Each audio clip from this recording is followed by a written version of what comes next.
Hi there, thank you for joining us for another episode of Dave's Desk, continuing our building block series, and today we're looking at Jesus' suffering on the cross. And we spoke yesterday about Jesus as fully God and fully man, about how his humanity doesn't lessen his divinity and how his divinity doesn't lessen his humanity. And that's really important for us to understand as we think about what Jesus is doing on the cross.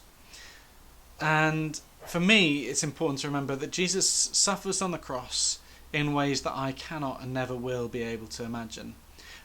First of all, he suffers as a human. So he suffers that unimaginably painful death on the cross, with nails hammered through his arms and his legs, left there to suffocate. And, the word excruciating comes from the experience of crucifixion. And so it's an unimaginably painful death. But on top of that, Jesus is also fully God. We know from John 11 that Jesus is in this constant communication with his Father, that they are always listening and talking with one another.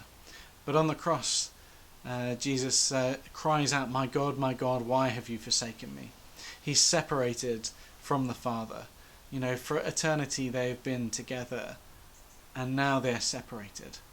And so on top of the physical pain, he has this divine separation, this loneliness that none of us could conceive of.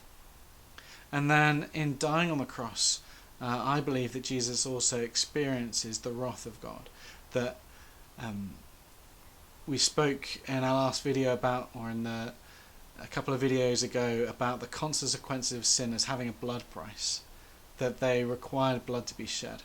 And as Jesus died on the cross, I believe that he paid that debt for me, that he suffered and died in my place, and that the wrath of God that was mine, he accepted for himself, and that he chose to place himself in that position of suffering the wrath of God in my place. And I believe he did that for you, and he did that for me. And so we have these three layers of unimaginable suffering. And the reason why I'm dwelling on this a bit is partly as we think about our own suffering, it's good to remember that Jesus, who we talk to, has suffered more and in ways that we will never have to.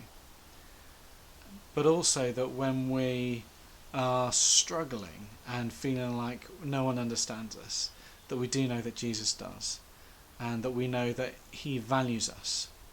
Now the Bible says that Jesus chose to pay that price, that he could have walked away, but he chose to do it for us, for you and for me.